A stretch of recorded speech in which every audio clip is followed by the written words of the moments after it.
You found it. Your home for the best content on your favorite team, the Fighting Tigers of LSU. Do us a favor, subscribe to the channel, leave your comments below, and be sure to smash that like button.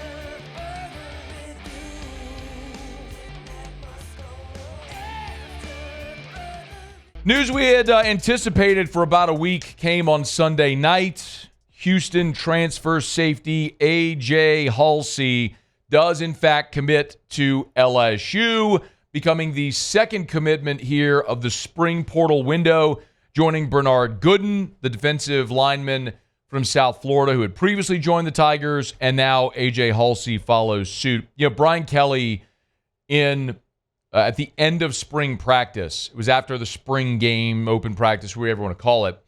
It was just days before the spring portal window was set to open, and he was asked sort of what his team's approach was going to be. We played this for you several times, but just as a reminder, this is what Kelly said just days before this spring portal window was going to open. I like our roster right now. It wouldn't surprise me if we didn't have anybody in the portal, either leaving our program or adding. If you ask me right now, I would be happy to take this roster right into May. I can tell you we're not like actively saying we got to have this, we got to have that. If something shows itself that is an incredible opportunity, we're certainly going to investigate any time that we can help our football team. And so we're always going to be looking to help our team. So what would qualify as an incredible opportunity? I would suggest that the number one available safety in this portal window would qualify as an incredible opportunity. A guy that was a 3-year starter. A.J. Haulcy began his college career at New Mexico. In 2022, became a starter as a true freshman. Had 87 tackles as a freshman. In one game against Fresno, he had 24 tackles. In one game. Dude's a tackling machine.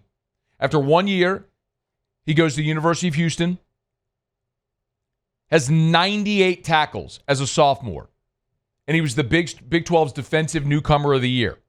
What do you do for an encore? Boom, 2024, first team all Big 12. 74 tackles, 8 PBUs, 5 interceptions. That tied for the lead in the Big 12, the most interceptions in the conference. Yeah, I would say a 3-year starter who's got 36 games played and 259 tackles in 3 years.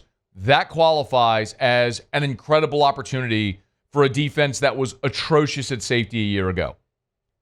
Look, in 2023, LSU's defense, as we know, was the worst in the history of the program statistically. Blake Baker comes in, and they went from the triple digits in all the major statistical categories to a top 60 defense, which is a dramatic improvement, but still not good. And the worst part of your defense was the safety play. Remember, we talked about it all throughout the season, how in that first month, they just rotated so liberally at safety, trying to find what would stick. And then ultimately what they did was they went with the veterans. Sage Ryan, Jordan Gilbert, Major Burns, and the young guys didn't play a lick the rest of the way. Well, they were still your worst position group on the field. So what have you done? You've now added Tamarcus Cooley, who was a starter at NC State, and now you've added A.J. Haulcy, who was a starter at the University of Houston, 3-year starter, both guys that are more productive. I know I've been asked the question, like, wouldn't you rather have the young guys step up and develop into that role? And the big question, the big difference is for guys like Deshaun Spears and Javen Toviano and Joel Rogers, the young guys that might take a step forward this year, that's a might. That's a if they take a step forward. They could take a step forward. When you're talking about Haulcy and Tamarcus Cooley, you're talking about guys that are proven commodities at the Power 5 level. They are proven starters at this level. I'm not telling you A.J. Haulcy is going to come in and be first-team All-SEC. I'm not telling you he's Caleb Downs. What I'm telling you is he already has put skins on the wall that's better than anything you had. So if you go into fall camp and Deshaun Spears realizes his physical potential and becomes a dude that you can't justify taking off the field, awesome. But you don't have to take the risk that he doesn't get there. This is what the new era of college football allows. And if you want to be competitive, you go do it. And I also believe, by the way, like for context, when you look at Haulcy, I just told you, 36 games played, 259 tackles. The most experienced safety that's in 3 years. The most experienced safety LSU has on its roster returning is Jordan Gilbert, who in 4 years has played in 37 games with 134 tackles. So in one more game, Gilbert has 125 fewer tackles than A.J. Haulcy. He's a dude. He's a tackling machine, a wrecking ball, coming in here to play his final year of college. The other thing I think that is so important is I think this signals a shift in how LSU is building its roster. Follow me here. When Brian Kelly showed up, the portal was, in vogue.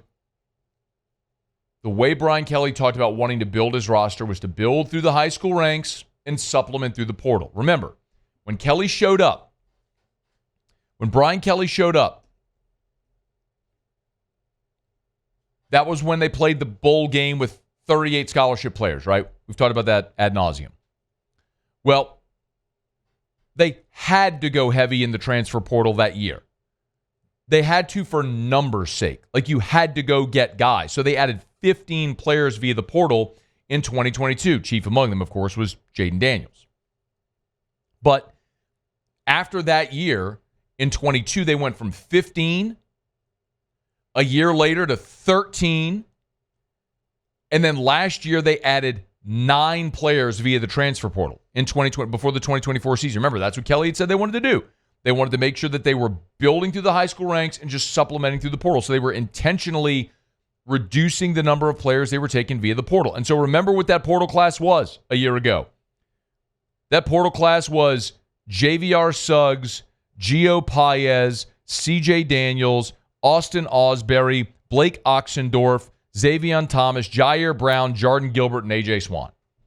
Some of those guys played for you. I mean, Suggs was a good rotational interior defensive lineman. Paez played a lot for you. Daniels played a lot for you. But impact guys, it's not. You got bodies. You didn't really get massively impact guys. What LSU did this year, 18 portal additions. 18. This is already the most that they've added, and by far the most impactful players that they've added as well.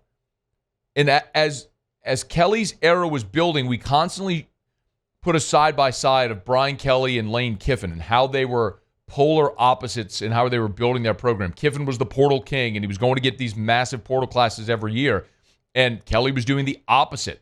And we kind of always ask the question, like, which is going to reveal itself as the right way, the proper way to build a roster in this era? And I think what we're learning is the answer is that the truth lies somewhere in between.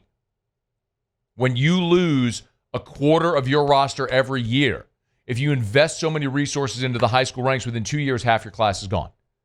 So you've got to be more, not only bullish on the portal, but more impactful in the portal. It's not just bodies. It's got to be impact guys. And that's what LSU's doing here. They're all in to win. And it also, listen, remember 1 year ago, Brian Kelly made a statement that is now infamous, that's been played everywhere over and over and over again. It was 1 year ago at this point of the spring transfer portal window when they were trying to get Dominic Williams and what's the kid's name? Solomon. I can never forget it. Why do I always blank on this guy's name?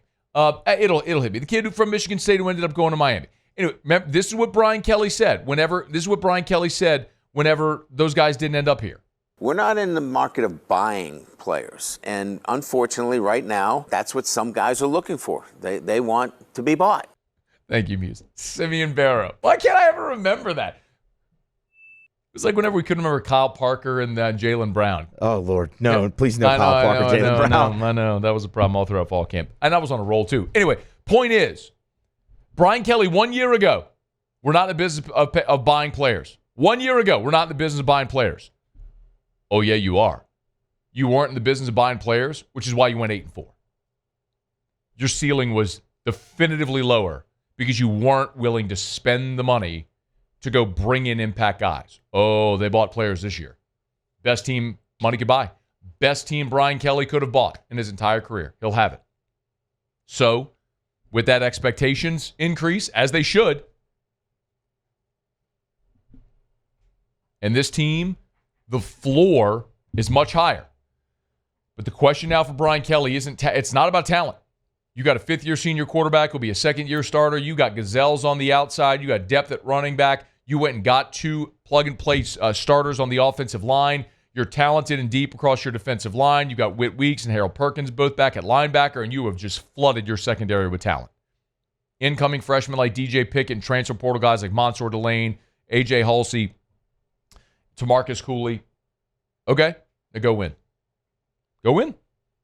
Ohio State did it a year ago. They showed you the roadmap. You're trying to follow that roadmap. See if you can do it. The onus is now on Brian Kelly and his staff to get this group of players, which, I mean, you just turned over half your roster, to get them all to come together, to play well together, and achieve the ultimate goal, which is to win the last game in the playoff. But I'll say it again. The absolute basement, the base level expectation for this LSU football team, you have got to be in that 12-team playoff. You are not. It is an abject failure. No other way around it. Hey, thanks so much for watching. Please leave your comments. I love to interact. And be sure to hit the red subscribe button below.